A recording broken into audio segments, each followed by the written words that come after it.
मैं Lakshmi media ventures और आप देख रहे हैं वॉइस टीवी खबर सबसे तेज। नमस्कार, मैं हूं आपके साथ कोमल गुप्ता। वॉइस टीवी पर आपका स्वागत।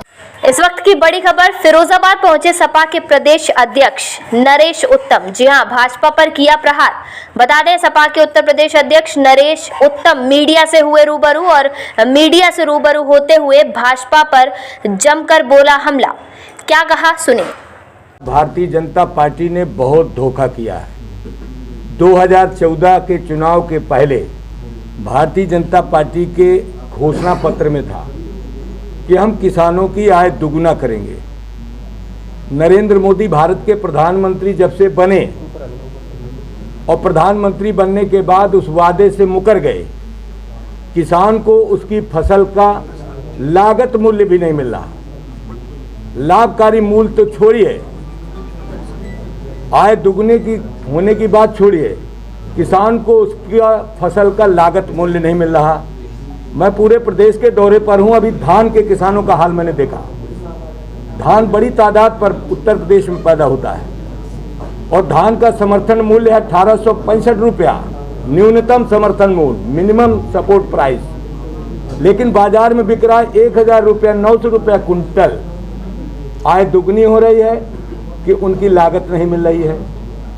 गन्ने का किसान बेहद परेशान है। गन्ना उत्तर प्रदेश में बड़ी तादाद में पैदा होता है। वो बहुत मेहनत और बहुत लागत के बाद पैदा होता है।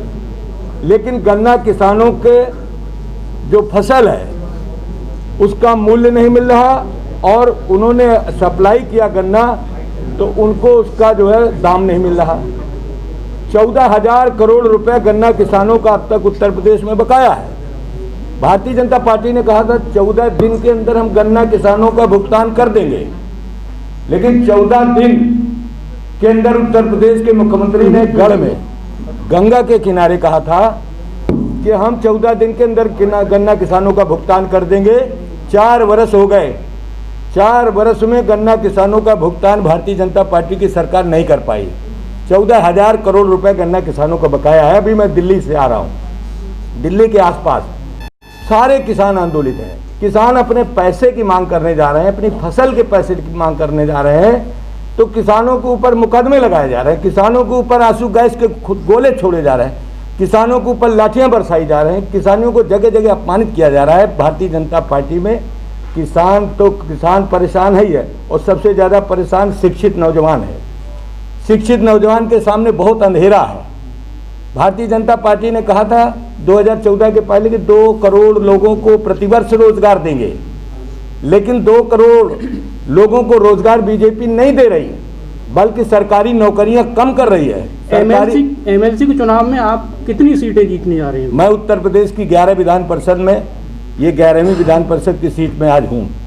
यहाँ के माहौल को देखकर जिस चुनाव में जनता खड़ी हो गई, शिक्षित लोग तो हैं, परेशान शिक्षक हैं, उसके साथ साथ जनता भी अपनी समस्याओं को लेकर इस चुनाव में खड़ी है और शिक्षकों से अनुरोध कर रही है।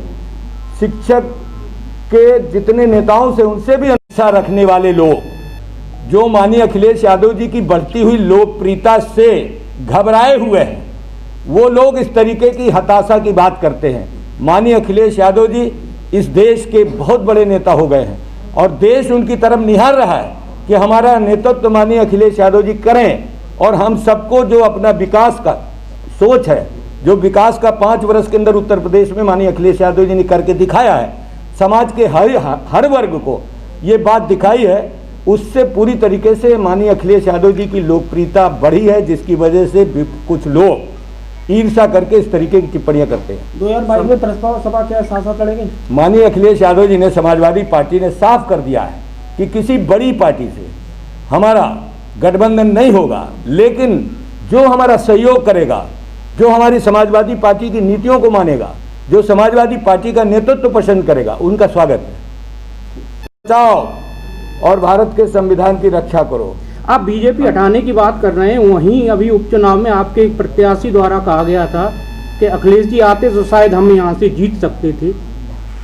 अभी जो उपचुनाव हुआ है वो सत्ता बल, धन बल, प्रशासनिक दुरुपयोग, प्रशासन का दुरुपयोग हुआ। कोटेदार, ठेकेदार, थानेदार, प्रधान, प्रधानों को धमकाया गया और गुंडई के बल पर भारतीय जनता पार्टी ने उपचुनाव में जीत हासिल की। आखिर समाजवादी पार्टी धरातल पर क्यों नहीं उतरी इन मुद्दों पर? समाजवादी पार्टी धरातल में है, बूथ स्तर से लेकर जिले स्तर तक, जिले स्तर से लेकर राज्य स्तर तक समाजवादी पार्टी धरातल में। जितनी धरातल की मूलभूत समस्याएं हैं, समाजवादी पार्टी माननीय राष्ट्रीय अध्यक्ष श्री अखिलेश यादव जी के निर्देश पर, माननीय अखिलेश यादव जी के आह्वान पर पूरी तरीके से एकजुट होकर के इन कार्यों को आगे बढ़ाता है। सरकार लव जिहाद लाई है, क्या कहेंगे? जिहाद हमारा बेरोजगारी से है, जिहाद इस देश के अंदर बेरोजगारी से है, जिहाद महंगाई से है। महंगाई आसमान छू रही है। बीजेपी ने कहा था कि हम 90 दिन के अंदर महंगाई कम कर देंगे। आप महंगाई का हाल देख लीजिए, कहाँ डीजल, पेट्रोल, मिट्टी का तेल, बिजली का दाम, पढ़ाई का दाम, दवाई का दाम, सिंचाई का दाम लगातार बढ़ता जा रहा है। महंगाई से जिहाद हमारा है, बेरोजगारी से जिहाद हमारा है, भ्रष्टाचार से हमारा जिहाद है। विपक्ष कहता है कि अखिलेश यादव